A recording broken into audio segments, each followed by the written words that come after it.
G'day everyone and welcome back to the Ads and Dunks podcast, exclusively brought to you by the Ausmerican Aces. Obviously your host here, Josh, joined by Adam, my best mate online. How you going, mate? Good, mate. It's I feel like we're nailing these introductions, and the variation in me doing one, you doing one is going nicely, which is good. Yeah, it is good. I quite enjoy it, actually. It's actually nice to, take the reins for once off you, mate. You normally lead the charge with that. Obviously, your name's first on our title of the podcast, so you normally do that kind of stuff, don't you? Yeah, well, I was the one who actually suggested maybe you do one off the top rather than it just be me every week. And it's good to know that Tommy listened and Righto has listened. So, I feel like, as I said, the variation's been good. Nah, it's good, mate. But, yeah, this is our 9th episode now, but we've got plenty to talk about this week. Obviously, you were on the sidelines, unfortunately, with the hammy, but we'll get stuck into the footy stuff first. Do you want to talk about your experience and how you felt this week? Obviously, round 9 and 9 rounds in now, so obviously it's things are starting to take place, and I feel like the teams that are obviously going well and starting to separate themselves from those that may not be going so well. Yeah, we're definitely feel like we're playing a much more consistent brand. It's funny because we leave. You're never satisfied, and you always leave a bit out there. We feel like we left a bit out there, especially on the offensive side of the footy, but we're just defending extremely well. We knew that it was going to be an intense game. Carlton have been, copping a bit of pressure down here in Melbourne. I'm not sure what it's been like up there in Queensland. You probably don't get too much of the footy news, but Carlton they've definitely been right under the microscope, and they were going to bring the intent, and regardless of where the ebbs and flows of the game were going, that we knew there was going to be momentum shifts. And I know you obviously wouldn't have been able to watch the game because you were playing yourself, and I had one eye on that game and obviously one eye on my game. But when they came real late, there was a little bit of worry there because the worst thing is me sitting in the sidelines and watching. It's so hard to watch. I just pace up and forth, or I'm yelling at the ground or wherever I am watching, and just kind of feel helpless. But when they hit the lead, I think Curnow kicked the goal with about 7 minutes to go after we'd been in front for the majority of the game. And as I touched on momentum shifts throughout the game,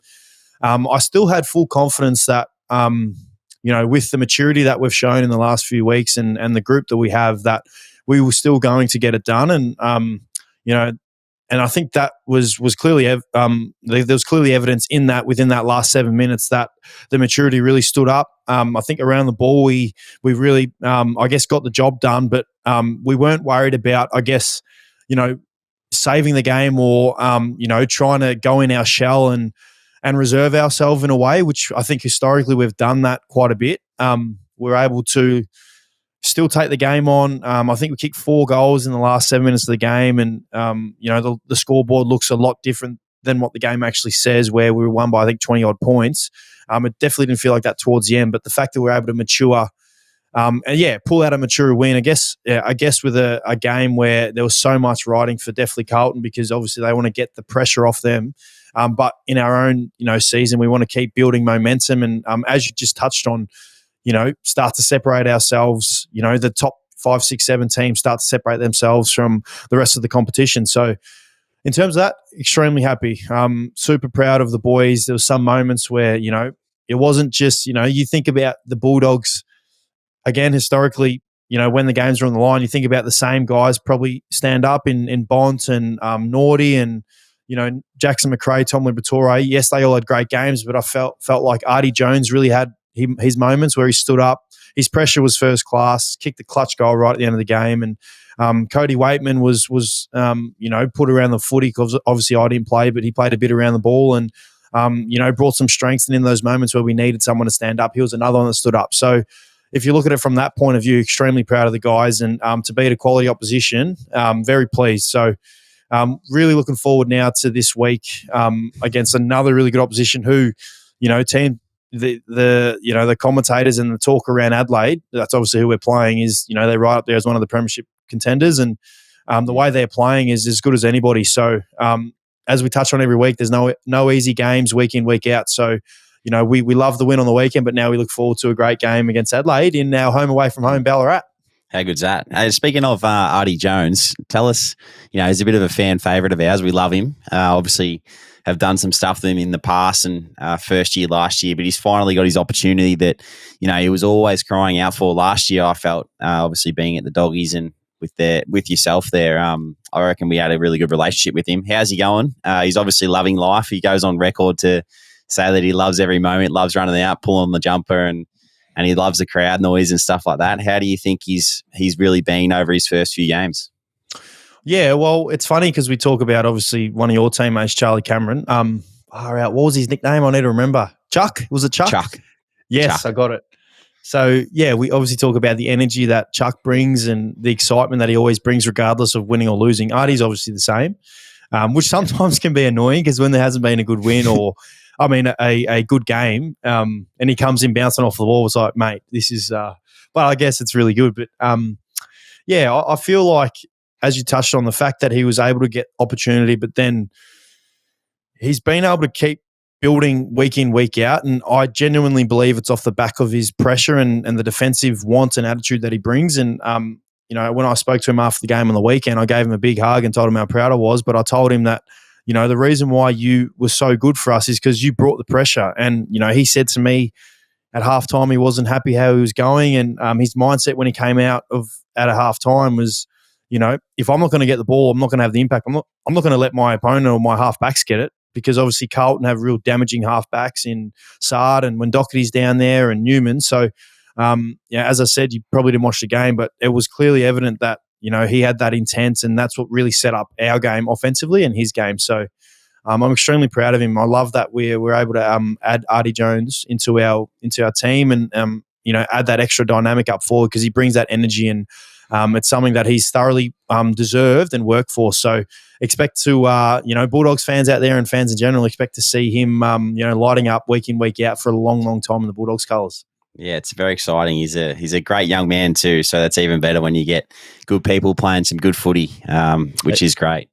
Yeah, you're spot on, mate. What about yourself? You as I said, I had one eye on the game, and obviously our game. You you obviously got another win, and Essendon took it right up to you at halftime, and it was a little bit scrappy in that first half, but you were able to run away with it in the end, and you weren't able to kick a goal, which we're all trying to, all of us are trying to see, and we wanted to see that celebration. Can you do that celebration for us again? It's like this. That's what we want. Yes, we won the A. We were hoping to see that, but we didn't. But how'd you go? How'd you feel out there?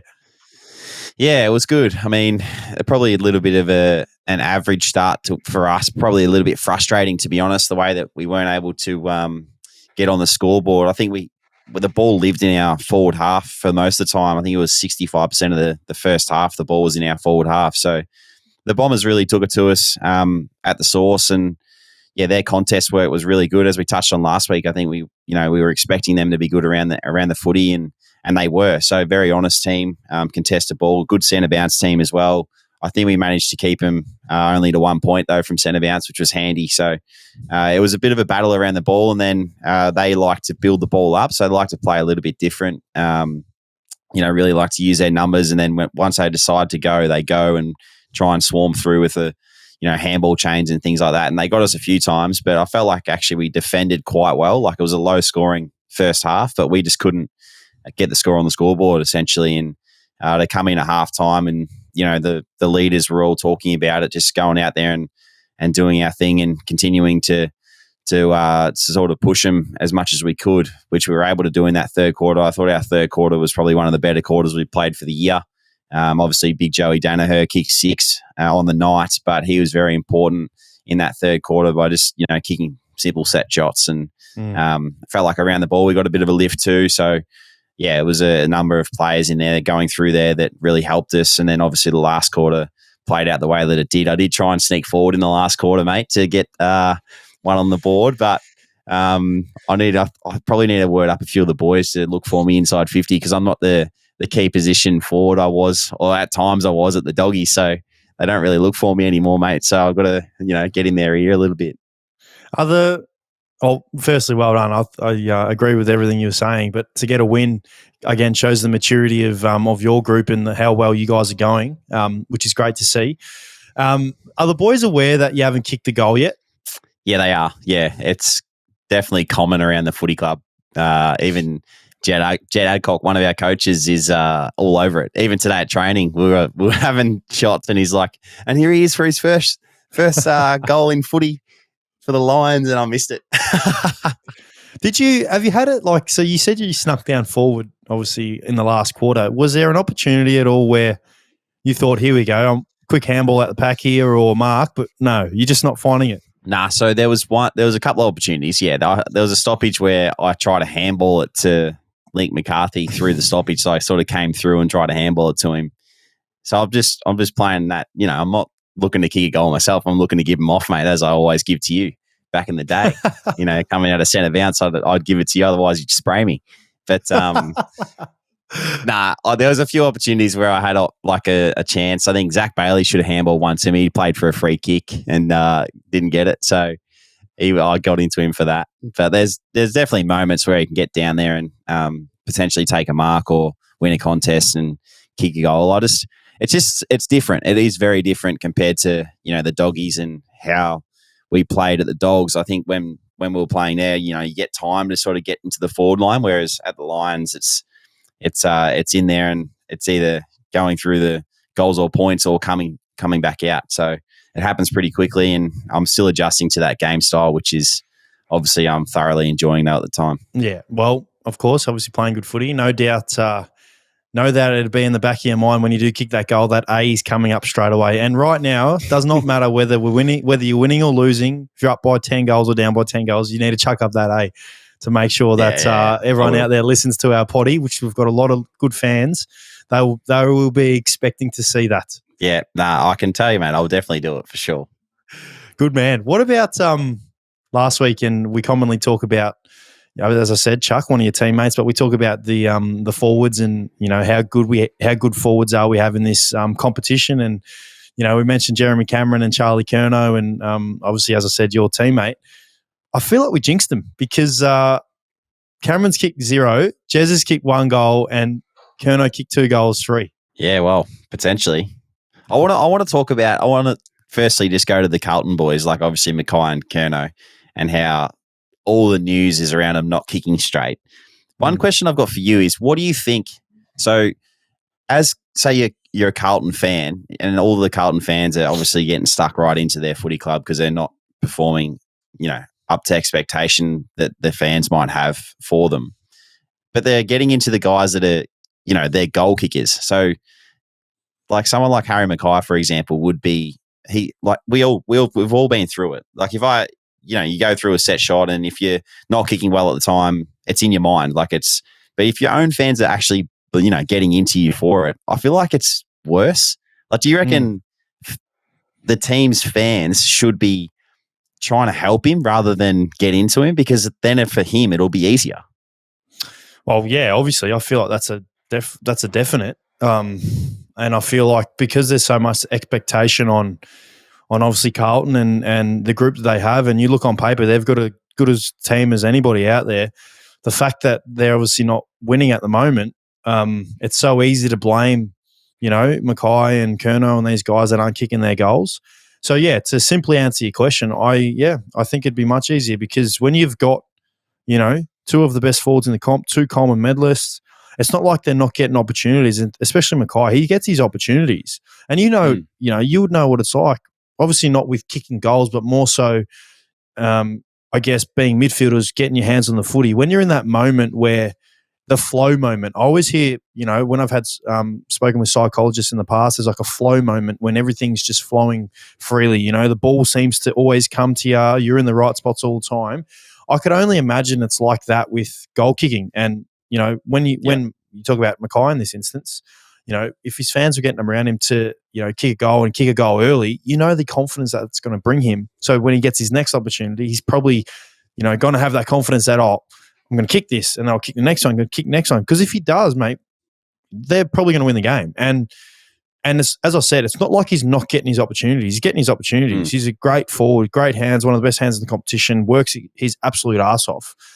So I feel for him at the moment because there's been a bit of slack, towards him surrounding that. But I just hope that, his teammates and everyone's getting around him, because as we've said, he's one of the best forwards in the competition. And matter of fact, when we did that, would you rather, you actually chose him and Curnow over Toby and Jezza, and that's how highly we regard him. So, yeah, I guess to answer your question, I would think the fans would probably want to get around him more so than what they are.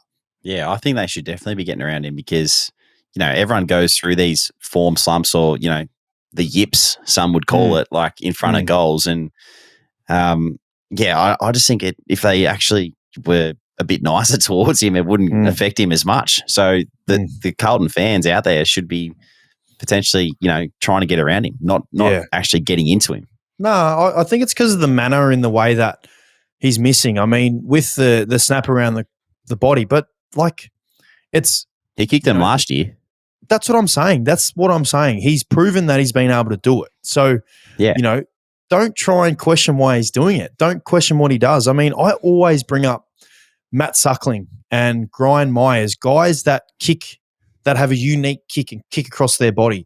If you're teaching a kid this day and age, you're going to teach them the basic fundamentals on how to kick a basic drop punt with all the fundamentals that we were taught, walk in straight, ball drop straight, leg straight, kick through it.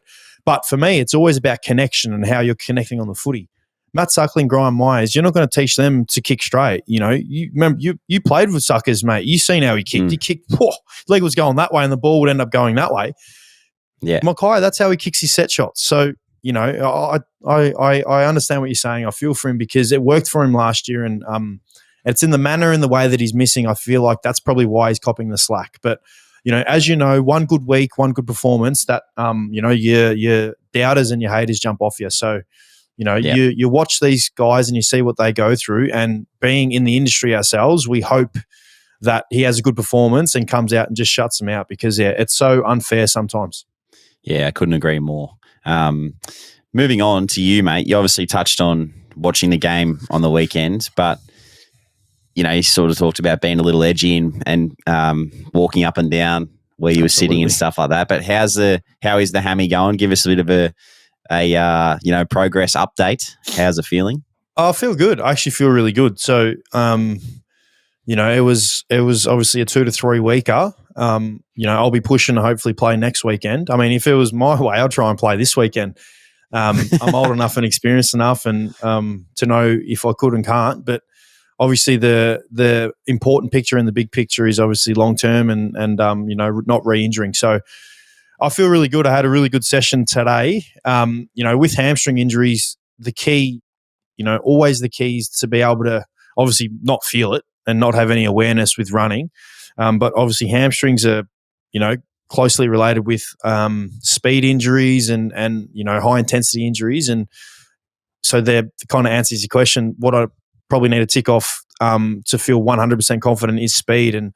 And I think I'm doing that later this week, and I'm very confident that I'll be able to tick that off. So then it's just about probably getting the run in the legs on the weekend from what I missed in the, what will end up being probably 2 games. So right now I feel like I'm in a really good position to be able to hopefully play next weekend. But obviously there's talk with Bevo and the coaches and the medical staff, most importantly, to see what's the most important thing. But in terms of how I'm feeling really, really good. And, if it was if we were playing finals, I'd be pushing to play this week. So, I feel really good. And, and just touching on that, we were able to obviously talk about last week, just the mental side of, getting injured and, my process and what I do and, how we are as athletes and the feedback that we've got and definitely that I've got from people listening to our potty.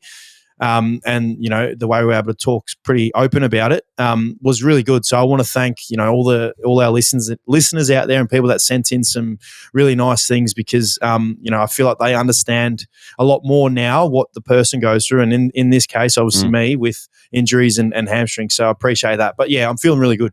That's good, mate. Have you, we're obviously both winners again this week. Have you actually thought about what the future might look like if we were to line up on each other in a like a final potentially later in the year? Yeah, I tried to do they do this, you can do this AFL. I did. You can do this AFL predictor thing where you predict the ladder. So you predict each game, and I kind of manipulated a bit to where we played each other and how it would work. And yeah, I actually I predicted us versus obviously you boys. And yeah, it would be pretty funny, wouldn't it? Oh, would you be nervous? Oh, yeah, absolutely.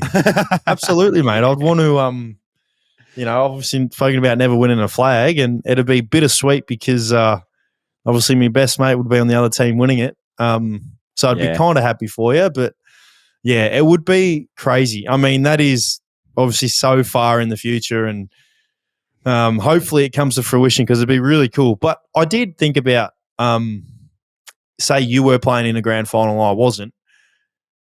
I wouldn't from a well, not a selfish point of view, but I just wouldn't want to be versing you because I'd rather be there supporting you.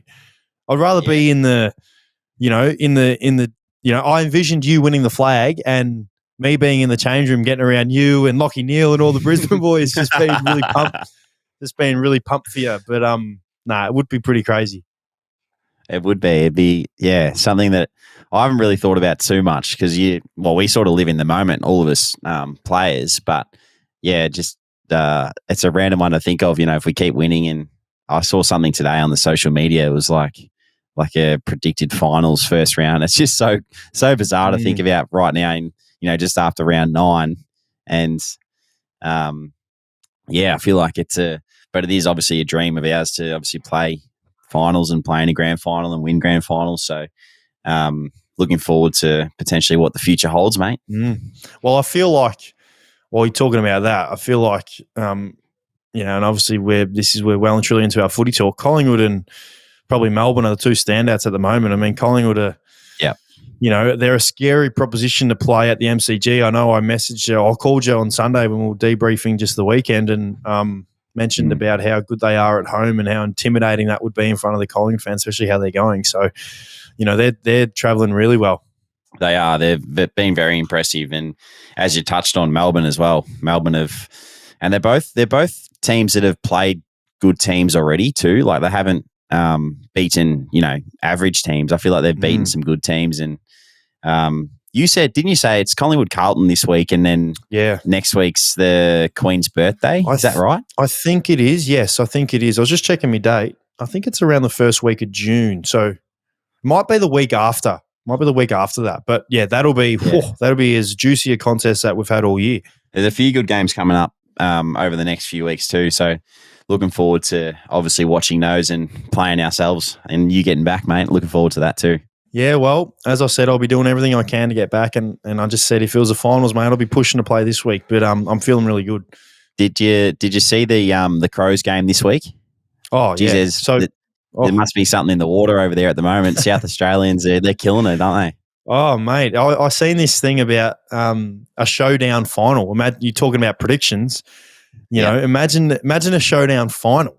No matter where they are, it'd be unbelievable. And they're both playing, an exciting brand of footy. That's probably the most, exciting thing about it is, you look forward to watching Adelaide play. You look forward to watching Port Adelaide play. And we've got the Crows this week, and just touched on before how, I've seen people come out and say that they think they're going to finish top 4 and they're playing, finals like football brand of footy, which they are. I've seen this thing about, I've seen someone today mention Jordan Dawson and Isaac Rankin about how they've, had a massive significance in the way that Adelaide have kind of changed the way they're playing and, in a real positive way. And I couldn't agree more. I mean, Jordan Dawson, we don't really hear much about him from afar. And, initially he was in Sydney, so you don't really hear much about the interstate players here in Melbourne. And then when he moved to Adelaide, it was just, Jordan Dawson's gone to Adelaide. But, to me, he legit is the most underrated player in the competition. And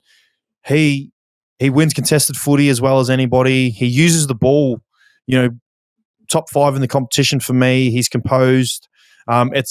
It is clearly evident to me why he is their captain and the way that he can, slow a game down or when he gets the ball, be real composed with it and relax. And then you get Rankin on the other hand, who, who's the excitement machine. Eddie Betts retires or goes to Carlton, retires, and it's like, oh, okay, well, who's going to be like Eddie Betts in Adelaide?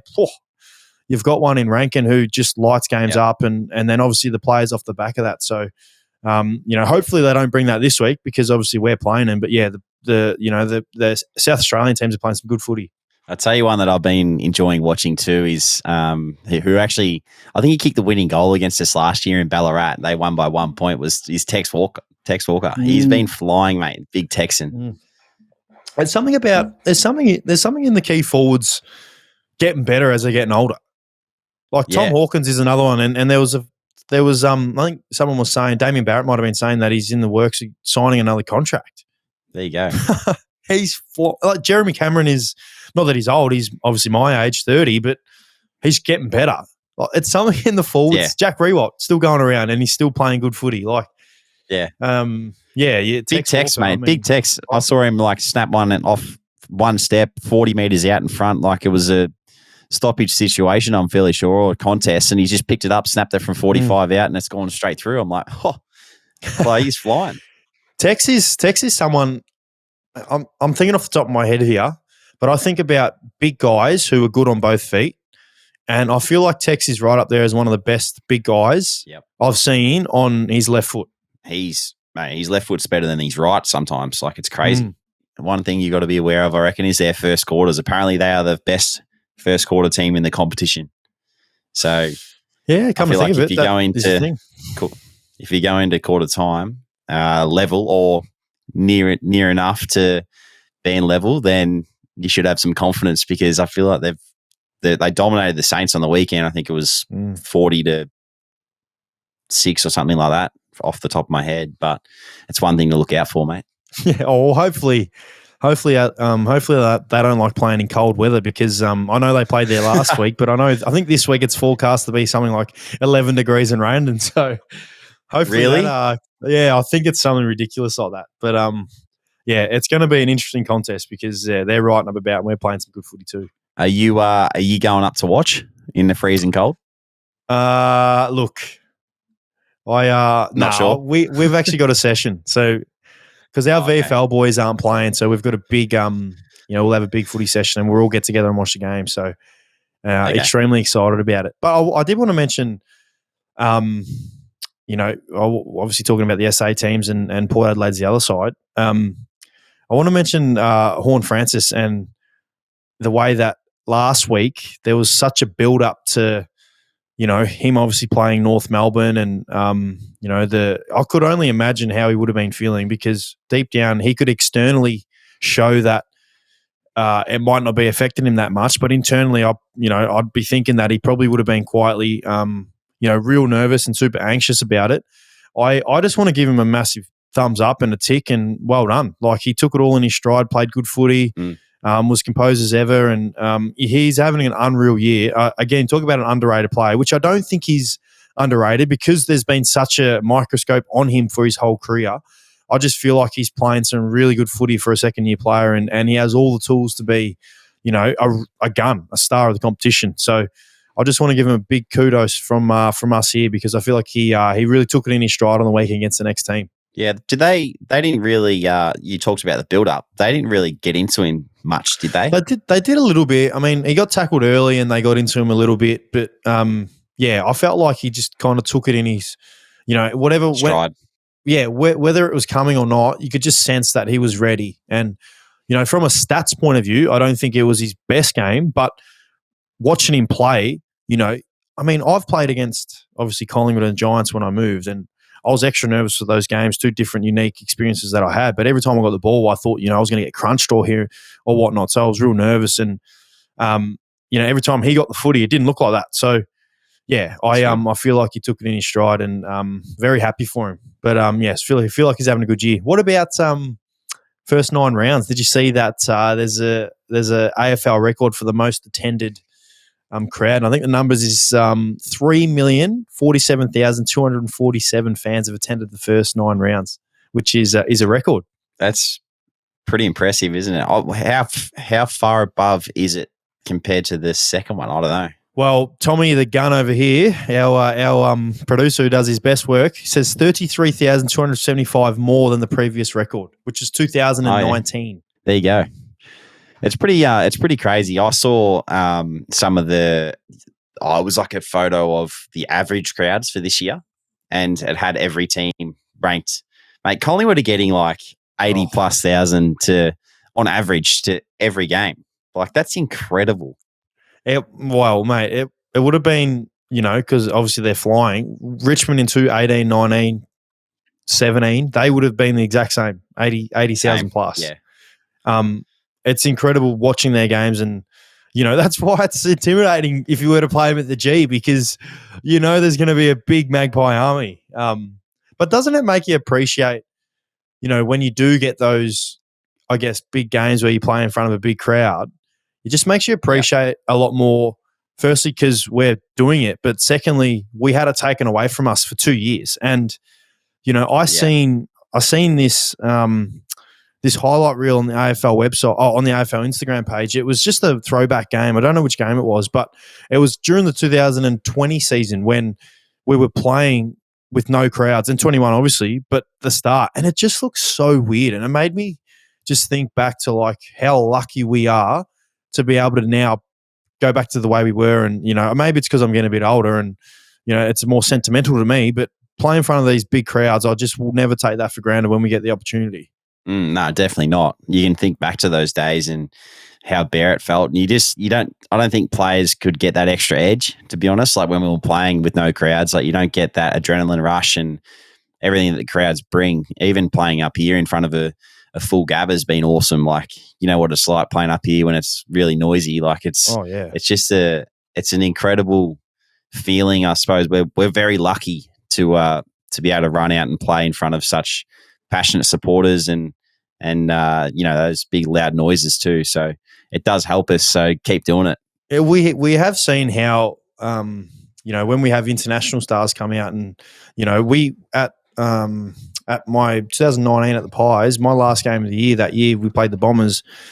And it was, I think maybe 70,000. It was when the Boomers played that game out at Marvel Stadium. Yeah. And the Americans are out here, the Dream Team, or obviously the Dream Team is what they call themselves. And, Donovan Mitchell, Brooke Lopez, Miles Turner, a couple of these guys, they came out and actually watched our game, and they came on the sideline, and Mason Cox wasn't playing at the time, so he was kind of walking them through it. And, these guys are stars in the NBA and play in front of big home crowds. You can only imagine what it's like in a playoff game, but they were telling Coxie that it was the most unbelievable experience of their life, being at a round 23 game, Collingwood versus Essendon, in front of 80,000 people in a stadium like the MCG. So it shows the enormity of the crowds and how lucky we are, obviously, playing this sport. Yeah, for sure.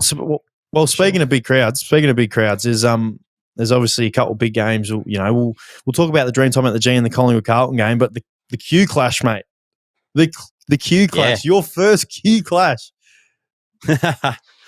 It's going to be good. We had a bit of a look at them today. Might as well touch on it now while we're instead of talking about it later. But obviously, Sir Doug Nicholls round 2, so very important for our Indigenous brothers and sisters and celebrating them. And we get to wear the jumpers this week, which have come up very well. I looked at yours too, and it's a very special week or weeks. I think it's this week and next week we're wearing ours. So looking forward to obviously doing that and representing, as I touched on, our Indigenous players and people. So excited, mate. Yeah, very keen to get out there and play against the Suns. They've obviously been going very well. Had a massive win over West Coast last week, and then I think they came really close to Melbourne, and then 3 wins prior to that as well. So in form and going really well. And another team, led by, I feel like Matty Rowell has really led their midfield, and he's been doing a lot of good things in there, and complemented on the outside by a lot of other guys as well. So we're going to have to be at our very best, again, as we always talk about, because they're in really good form, and looking forward to the challenge because it is my first Q clash. And I don't really know if there's a rivalry, to be honest. Like, I feel like there is a little bit, but until you experience the game, like it's sort of like when you came to the Dogs, like you'd never experienced that Giants Bulldogs rivalry. But we'll see how we go on the weekend, mate, and see what happens out there, and see if it's pretty fiery or not. Did you get anyone to, because you obviously mentioned Sir Doug Nicholls round, which is, I'm shattered that I'm missing it because it's one of my favourite rounds to be a part of. Did you get anyone to do a drawing or anything on your boots this time round? No, I haven't managed to do that because I don't have the connections up here, mate. I should ask maybe Chuck to do it. I'm not sure if he's doing his, but there hasn't really been much talk about it. But the jumpers, mate, have come up incredibly well. So looking forward to. I might be able to sneak it in. Actually, what do we got? 3 or 4 days before we run out there. Well, So Artie, I might try and get it done. When Artie did ours last year, and we were on him for 4 weeks, and then he did it the night before the game. True. Maybe I should send it down to Artie and get him to do it for me. Yeah, you should. But no, it'd be a good game. I feel like, I feel like it's probably the biggest Q clash that in terms of where the teams are at and how well the teams are both travelling. Gold Coast have had some really good wins, and as you said, Matty Rowell's leading their midfield, but they've got some class across the whole field.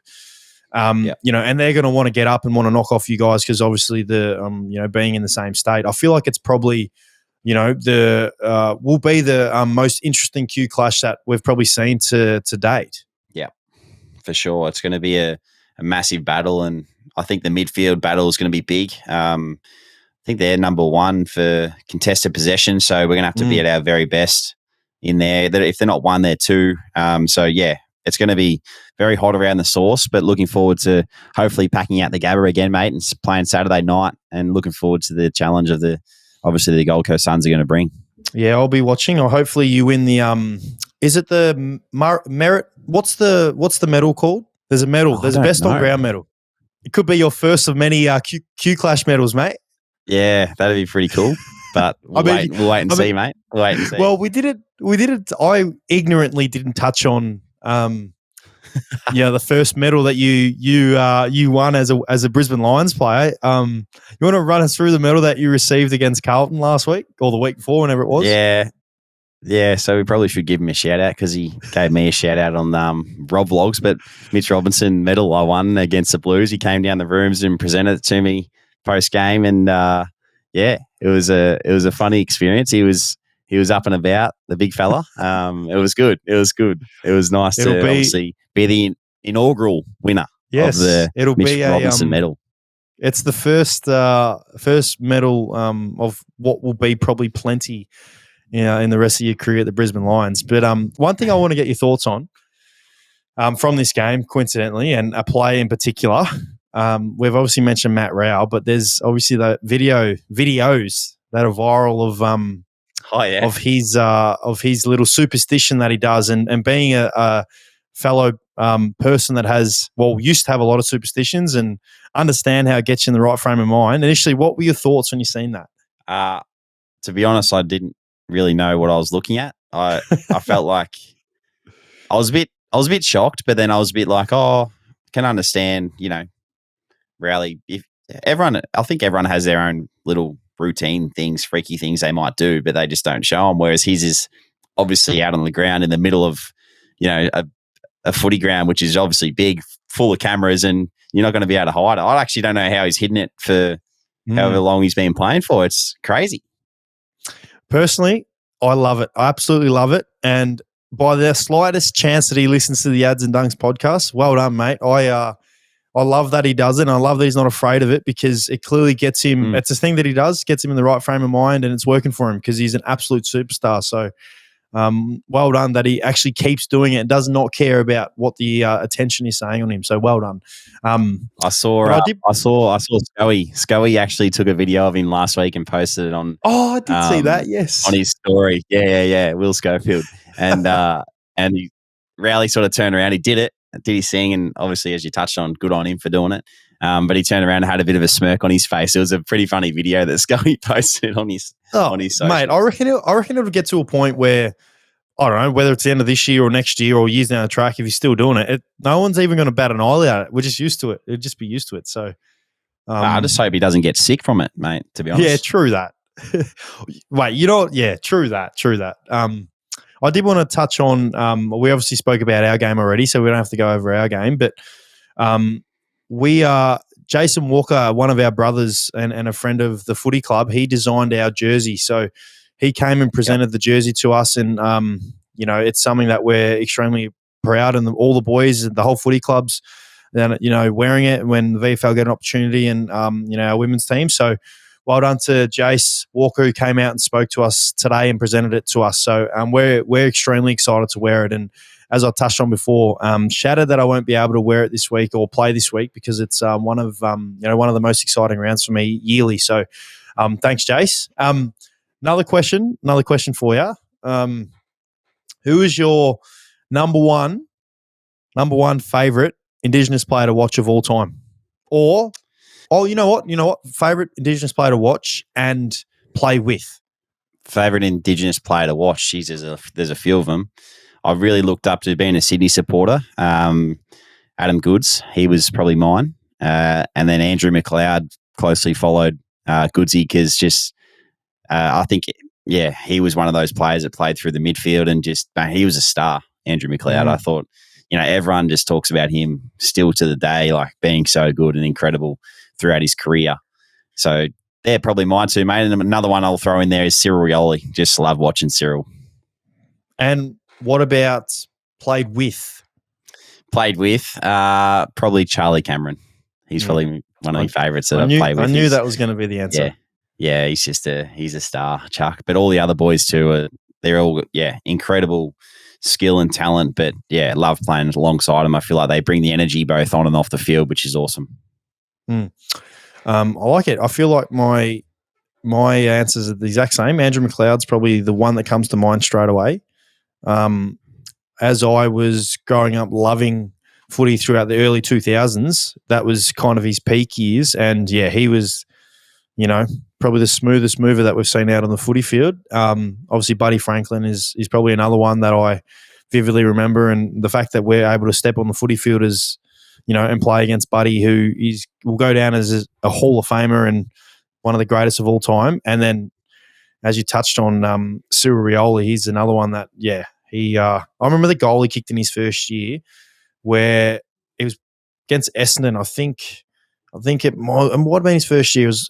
All I remember was Bashahuli was trying to tackle him and he just got around Bash and kicked goalie, and it was the best thing I've ever seen. It was just incredible for a first-year player. So I agree with you on that. Players I played with. I've played with so many good brothers, mate. I love them very much. The first one I think of is Curtly Hampton. I played with him at GWS Giants, and then he went to Adelaide. And one of the most talented football players I've ever come across, and hardworking and just a star. Trav Varco and Daniel Wells, two that ring a bell. That Daniel Wells is the best I've ever seen in close from any player I've ever played with. In close, you just couldn't tackle him. I wish I could have played with him at his absolute best when he was at North Melbourne, because I've heard guys like Jeff Walsh, who was obviously the boss of North Melbourne, came to Collingwood. He said that, if Daniel Wells had a proper run yearly, he always, had an injury here or there, he would have won a Brownlow. Like, he was that good. And I agree, because he was an absolute superstar. And then there's obviously, as we mentioned, Trav Varco, who one of the best big-time players that I've ever played with, who would always just be the one that you'd want to pick, first for your team week in, week out, because he just delivered. And then there's so many others, Nathan Wilson, a star, and so many brothers out there that I love playing with. Yeah, no, that's good. And obviously, as we touched on, it's going to be a very important round, and we're looking forward to obviously running out there. You talked about your jumper. I should probably talk about ours. Ours is designed by Desi Headland and Ash McGrath. So talks about them coming from WA and their, I suppose, where they grew up, and then obviously across to the Gabba. So you can see all that within the jumper, but they're coming into the club, I think, on captain's run this week. So looking forward to hearing from them. And obviously I haven't met either of them, so looking forward to catching up with them and meeting them, and then obviously representing their families and the jumper on Saturday night. Yep, two absolute superstars. There's a couple of other things before we finish with our footy talk. Did you see the Collingwood pre-game speech from Bo McCreary's mum? Did you see that? Oh, I saw a snippet. I didn't watch it though. I just saw a little thing. Mate, it's funny. If you weren't G'd up, ready to rock and roll after that, I don't know what would have G'd you up. That was incredible. And the fact that she had enough confidence to get out there and do that to her, do that to the boys, well done. Yeah, I saw their whole build up. Like, they did it pretty well. They got them all in the song at the end. I think Steele yelled out to them all and said, "Get in." And it's obviously easier when a lot of the mums are from the same state. I don't know if they flew many in, but yeah, it looked pretty cool at the end of the game when they sung the song together. How would your mum go doing something like that? Do you reckon? Darlene, how would Darlene go? Whoa, terrible, mate. Terrible. She would just be shaking from her feet all the way up to her head. She would absolutely hate it. Maybe if she had a couple beers in her, she'd probably relax a little bit. But nah, she would absolutely hate that. What about Lise? I feel like Lisa wouldn't mind it. Lise probably wouldn't mind it, mate. She was all over the roaming Brian a couple of weeks ago. So yes, a couple of champagnes and she'd be all right. That's for sure. Yeah, no, I feel like my mum would not at all. Even I seen you mentioned Collingwood and the way that they did the whole Mother's Day thing. I loved that even when they ran out and seeing teams. I think there was another team that ran out and gave Sydney. There you go. That gave flowers and I felt like it was really cool and one for the future if we do play on Mother's Day. Yeah, we gave flowers out post our game too, and it was funny. My cousin was in the crowd, and she has kids, obviously, so I gave her the flowers for Mother's Day, which was pretty cute. Oh, that's well done, mate. You're a caring. You always were one. When I played with you, obviously, you always were one to get around absolutely everyone. You would run to the furthest point of the crowd after we won a game and literally work your whole way down to where the race was. And I used to just follow you because I was like, oh, you're doing it. I'll just follow you. Yeah, well, might as well. Like, guys don't run all the way around. And imagine the supporters that have come all the way to watch us play. So might as well get around it, mate. It's worth it. No, true. No, it's well done. It's one of the beautiful things about you, mate. Now, moving on. Next segment is a good one. I feel like we've been searching for a few sponsors for the podcast, so we need to talk about getting some sponsors, mate. We are definitely on the hunt. So if anyone out there wants to sponsor the Ads and Dunks podcast, definitely feel free to reach out. Obviously, contact us at Ausmerican Aces. Tommy will he's our main man when it comes to the sponsors and things like that. So we'd be excited to work with anyone, wouldn't we, Adzi? Oh, mate, is it a coincidence that I'm drinking from a Rebel bottle? Even get Rebel to sponsor us, whatever it may be. We don't care. We are, as you said, mate. We're looking for some sponsors. So, let send the emails through. Send the emails through. Yeah, we're like plenty to do with it too. Like a lot of content stuff that we're looking to do in the future, and we've obviously had a bit of a play around with it last year, and exciting things obviously coming ahead too. So looking forward to potentially working with 1, 2, 3, however many sponsors like to come our way. So hit us up if you've got some interest, and we look forward to chatting to you. But we'll move on now. NBA. It's starting to get to the pointy end. Yes, it is. My prediction is still live in the Denver Nuggets. So what are your thoughts on the latest games? Oh, well, everything I seem to be saying, the opposite happens. So I've got no idea, mate. Maybe I should ask you because I just got no idea. I thought Golden State were going to come. I thought they matched up better against LA. And I'm still adamant they do match up better against LA. They just played poorly. Klay Thompson didn't play well. I thought Phoenix were going to come back and beat Denver, but they just didn't play well. And, I have no idea. The Philly and the Boston series, that one was probably the most up in the air series. And, I did think Boston were going to win in the end, and they did, which was good. It was an unbelievable game by Jason Tatum to rock up in Game 6 and 7. Game 7, and play the way that he played. Both Game 6 and 7 was unbelievable. The fact that he was 0 from 14 around the three-quarter time in Game 6 and ended up dominating in the last quarter was just what absolute stars are made of. And did you see after the game, they were interviewing him and he said, it was pretty much, what makes you, have the ability to do that, blah, blah, blah, or the mindset. And he said, humbly, I'm the best in the world. How can you say you're the best in the world humbly? Yeah, he's just gone and said, humbly, I'm one of the best in the world. So that's just how it rolls. Pretty cool. Pretty cool that he's got the confidence to say that. But he is. I mean, Game 7, he turns it on with 51. Unbelievable. I honestly thought, I think it was Game 5 where Philly won and they went up 3-2. I watched that game and I was like, mate, Boston are gone. Like, they just looked done. Yeah. Tatum and Brown, like they just couldn't get it going, and then they go and win the next two, but the boys turn it on, and Yeah, very impressive. But what are your thoughts on the next series? Do you think Miami get over Boston? Oh, I think everyone is, are you supporting Miami in that series? I'm supporting Miami. Yeah, I think Miami are going to win. That's what I mean. I feel like most people are supporting the underdog, and it's funny with calling Miami the underdog when they've knocked out the number 1 seed and then they've beat the Knicks who finished 4th. Yeah. So they're not necessarily the underdog. But no, I do think Boston win. The home court advantage. I think Jason Tatum needed to play well for him to continue his momentum, and the fact that he was able to do that game 6 and 7, I feel like they just have too much star power with him and Jaylen Brown. There's only so much Jimmy Butler can do, and not discrediting Cole Lowry and how important Kevin Love's been on the offensive end. And Bam Adebayo is probably one of the most underrated stars in the league.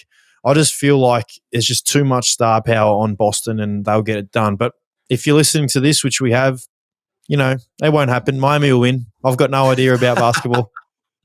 I've got absolutely no idea. I don't know anything. Oh, it annoys you so much to say that. It does annoy me because I watch it so. I watch basketball. I watch NBA and the NFL more than anything. It's my 2 number 1, outside of Kim and Georgie, of course. My 2 number 1 loves in this world, and I've just got no idea. So I do think Boston win. Who do you think wins that series? Yeah, I mean, Boston obviously are one of the teams to beat, but I feel like it might go to 7 and Jimmy Buckets is turning it on. To be honest, I just feel like something weird's going to happen in that series. If you're starting a team right now, who would you choose between? All right, now this is a hard question because Jason Tatum's clearly younger. Say you were starting a team for one off season, so only one season, and you had to choose between Jimmy Butler and Jason Tatum. Who would you choose? Probably Jason Tatum. Okay. Mainly because I feel like he's consistent. He's more consistent than what Jimmy is, but he just turns it on in playoffs. So, I mean, he gets it done at the pointy end of the year and in big moments. But Tatum's shown now that he can stand up in big moments too. So I feel like he's only going to keep growing. Yeah. If personally, I would obviously choose Tatum long term, but I'd choose Jimmy Butler, and that's purely for the reason. For that reason, because that come the point in the season, you build the right team around him, they ain't going to lose. So I would, I think if you ask the question to say it's a playoff game, it's a game 7, you need a team to win. Who are you picking out of those two? You're probably picking Jimmy Butler. No, I agreed. I want to keep touching on this Philly because there's a little bit to dissect here with the Philly team and some of the funny comments that they've said, and it's hilarious. Did you see? So once the game was over, they obviously interviewed their players. Which, firstly, is what's your thoughts on that? Can I know what's your thoughts on the fact that you have to do an interview regardless of whether you win or lose? I think it's great. I think it's good content. I mean, at the time you'd be filthy because you've just lost, but for the fans, I think it's awesome. I actually reckon they should do that all the time. As in, they do it in the NBA, but for AFL, it's only the coaches that go to a press conference. I think there should be 4 or 5 players that go through and do it like the NBA does. I reckon it'd be awesome. And say the straight, play the straight back and say the answers where it's just the answers that you don't want to hear, but you say it as an athlete. Yeah, I think there's still be topical things that pop up for sure. Well, speaking of answers, the reason why I'm saying that is because that's what the AFL and kind of how we're taught to do, which is fair. But did you see after the game, so Joel Embiid's, they've obviously interviewed him and whatnot, and he's come out and said, me and James Harden, we can't win this alone. That's why basketball is played 5-on-5. We just need everybody to try and keep finding ways to get better. Do you know what? From an outside point of view, you could easily go, oh, yeah, no, I agree, because Harden and Embiid were obviously their 2 main offensive weapons and absolute stars throughout the year. So let's talk about the actual playoffs, though. So games 5, 6, and 7, right? Harden had 0 points in games 5, 6, and 7 in the last quarter. 0 points. Embiid, 0 from 3 in game 7s from the 3-point line. He averaged 33 points in the regular season. That dropped to 23 points which is the largest drop from a regular season to a playoff run, if you want to call it, ever, and has come out and said, we need more players outside of me and James Harden to step up. Firstly, what do you think about that? And secondly, if you were his teammate, what the heck would you be saying? Well, yeah, you said 0 from 3 in Game 7s. I think that there shows that Embiid is seriously not a Game 7 player. So, I mean, for him to say something like that, it's bizarre. How would you feel? How would you feel if you're one of the teammates? Like, oh man, like how? What would you say to him? That's what I'm talking about. It's just what we grow up in we've grown up, and I love our industry more so than what it's like, obviously, over in the States. But you're just open and you're allowed. It seems like you're allowed to say whatever you want to say over there, and there's no repercussions. Like we can't. There's no way I'd do that anyway. Even if deep down I was 100% feeling like, oh, some of my teammates let me down. There's no way you go out and say it on record because it's just wrong. Yeah. You don't do that. It just shows to me, I'll tell you what it was. It shows how desperate he was to win the MVP more so than actually winning the finals. And I feel like a lot of that happens over there because, you know, he played some unbelievable basketball, and the fact that he had a drop-off of pretty much 10 points from the regular season to the playoffs, where no doubt if you look at Jimmy Butler, it's going the other way. Yeah.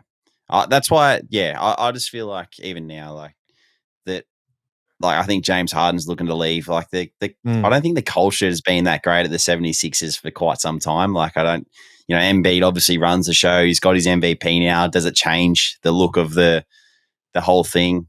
Is the coach still there? Is Harden still there? There's going to be a lot of change, I reckon, through that place and that organization. So it's an interesting one moving forward. Yeah, and couple more little facts on Embiid. He is the only MVP in the history without a conference finals appearance. And obviously he's he only just won the MVP, but still. And the last 4 MVPs, so Giannis, Jokic back-to-back, and Embiid, failed to reach the conference finals. So it just makes me laugh because, you know, this is where I feel like it's different. We in the AFL, there's not many players. I mean, there's obviously players out there that obviously care about themselves, but largely 95% of the players just want to win the championship. The premiership here, where in the NBA and the NFL, in the NBA in particular, a lot of it is, I want to be the MVP. Once I win the MVP, it's just all good, which I just don't agree with. I'm happy. I'm satisfied. That's it. You know, and you know what? I hope that he wasn't injured. Sorry, I hope that he wasn't injured, and we're putting, not that he would care what we think because he wouldn't even listen to this, but obviously, I don't want to. I don't want to heap all this, like essentially just ridiculing him for performing badly, but he was injured. But it didn't look like he was injured. It just looked like he just was not playing good enough. And his team, and as you said, there's clearly something going on with the 76ers because every year in the last 5-6 years, they've been able to be one of the top 3 seeds in the East and ultimately bow out in a terrible fashion. You know, I think back to when they lost to Toronto and Kawhi Leonard in that Game 7 where they hit that buzzer beater where Jimmy Butler was actually on the team for Philly. So, there's got to be changes there. Moving on to the other series, LeBron obviously took down the Warriors. Pretty lucky that we get to watch someone like him. He's not going to be around for much longer, but mate, he's still flying, and it's just incredible to watch what he's still been able to achieve in that Lakers team. But I don't think they're going to be a pushover for the Nuggets. I think they're going to be definitely pretty challenging. Well, I definitely think at home they will be. I think it seems quite intimidating for opposition teams playing at Staples Center, if that's what it's still called. I don't know if it's rebranded, but at Crypto.com arena. Is that it? For some reason, I knew it was something else. Yeah, well, there you go. Obviously, because you'd be right into your crypto. Yeah, mate. but no, I think they'll be hard to beat at home. If they can pinch one in Denver in the first 2 games, and then it's look out, Lakers. The fact that LeBron is still on that roster. I would argue that he's the most valuable player on that team. I don't think he is. I genuinely think Anthony Davis has been the best player on both ends of the floor for them, in the series. And matter of fact, if they end up making the finals and they win, I wouldn't be surprised if AD's playing the way that he is, that he wins finals MVP. That's just how well he's playing. But the fact LeBron's still able to get it done and score the way that he does, we're privileged to watch this guy. He's a true megastar, not a superstar. This guy's a megastar, and I personally think Denver will win. But again, if I'm saying Denver, the Lakers will win. Yeah, well, don't say that, mate, because I've got Denver to take out the whole thing. But did you see what the Lakers coach had to say when they were talking about Denver and they asked what their plan is for Jokic, and he just quoted saying, "Catch him coming out of his house and kidnap him." Darwin Ham. That's he played on LeBron in the Detroit versus Cleveland series 20 years ago, and now he's obviously coaching him in this series, which must be like pinch yourself moments for coaches and whatnot that have actually coached against or played against LeBron and these superstars, and now they get to coach him. Would be pretty cool. Yeah, for sure. What about, speaking of coaches, Suns obviously sacked their coach. I think and he's got one of the best records of the last few years, I'm fairly sure, hasn't he? And I feel like that there's been, out of the last 5, correct me if I'm wrong, you'd know this, out of the last 5 champions, NBA championships, 4 of the coaches have been sacked, and the only one that hasn't is Steve Kerr. Is that correct? Yeah, it's something like that. Yep. Ridiculous. That's unbelievable. So Monty Williams, who's a gun. Yep. Monty Williams has had 2 of the best historic seasons for the Phoenix in the history of their being around, and the fact that they just sack him, and now that there's reports that he's potentially going to go to Milwaukee, so Giannis is chasing him, and because he knows the ability that he has, and that all started way back in the bubble when they had the bubble, NBA, and Phoenix didn't ultimately make the play-in, but they won every game in the bubble, and that was Monty Williams coaching them, and that's where it's kind of bled up to 221, 22, and obviously now.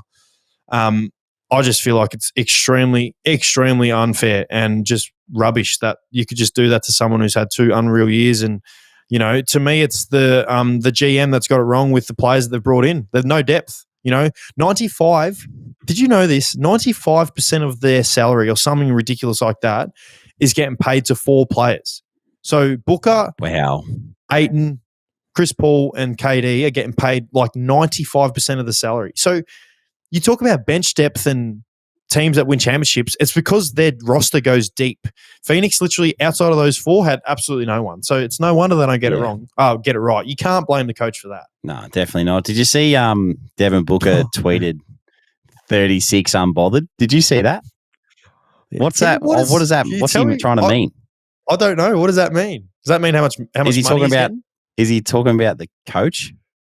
I don't know. So for me, I just saw a thing. It was like 35 plus 1. So KD and him are unbothered. That's what I saw. I thought it was he's getting paid 36 milli every year, and he's not caring about what's happening. 36 mil, and he's doing whatever he wants. That would be incredible if that was the case. Ja Morant, mate, flashing guns again. What are you giving him as a punishment? I honestly reckon you've got to suspend him for the year. Honestly, Jeez. like, it's just the fact that he's done it before, and he came out and said he needs to be better. He's a role model. It won't happen again. And then, mate, and you just wonder the people that you're hanging out with, for a life lesson or lessons for, some of our young kids that are listening to our potty. One of the lessons I was taught was you hang out with the people who have your back and who care for your best interests and not about what's happening in the world. And from the looks of things and what it seems like is people that he's with do not have his best interests. So make sure you surround yourself with good people. It's just ridiculous. Yeah, it is ridiculous. But is there anything else, mate, NBA-wise, that you wanted to touch on before moving on? Nah, just I cannot wait for a week's time to see where we're at. And, I would have done probably another 3 to 4 NFL fantasy drafts by that stage. I've already done about 10. And the season's about 6 months away, so I can't wait. Yeah, looking forward to that too, mate. But now we've just got a little one that we're both very excited about. We're going to do another giveaway. So we're looking for all our supporters out there, our listeners. We want to get 1,000 5-star ratings on Spotify and Apple. And Adzi and I are going to organise a signed Guernsey to go out to potentially 2 people. So if we can get everyone to head to Spotify and Apple, type in Ausmerican Aces, rate our show. Obviously, ideally, it's 5 stars. If you think it's less, then give us some feedback on maybe our Insta DMs or something. But yeah, rate it 5 stars. When we see it's at 1,000, we're going to launch our next giveaway. So stay tuned. Hopefully, we can get the 1,000 ratings, and we look forward to obviously, or really excited as I touched on to give out a couple of signed team Guernseys. So yeah, look forward to that, mate. But thanks again, mate. It's been another good week of obviously chatting to you, Adzi. We're obviously, plugging along and enjoying every second of our podcast. And yeah, it's been a nice one today, and looking forward to next week already. No, thanks, mate. I am too. Just again, want to reiterate, making sure everyone jumps on, go real hard. Like our potties, we love doing this for our fans. We obviously got some great feedback from the giveaway we did for our boots, and one of the enjoyments that you and I get out of doing this podcast is the feedback that we do get, and largely it's positive. And if there is areas for improvement, send it through. Let us know. We love the fact that we're able to have an impact in people's lives, and they send in some really nice things, and the fact that we can just give away stuff and sign stuff for you, it's something that we love doing and appreciate doing, and it's the reason why we are in the podcast game. So make sure if you do want to listen, jump onto the Ausmerican Aces and all our channels, YouTube channels, whatever it may be, Spotify, Apple, support us. Keep listening. We love it, and we love releasing episodes for you. But as you said, mate, been a great episode. I already can't wait for next week. Beautiful, mate. Well, thanks everyone again for listening. As we always say, jump on and subscribe and tune into all our channels, because we look forward to obviously doing this every week, and hope you do too. So thanks everyone again, and thanks Adzi. Look forward to talking to you soon, mate. Cheers, mate.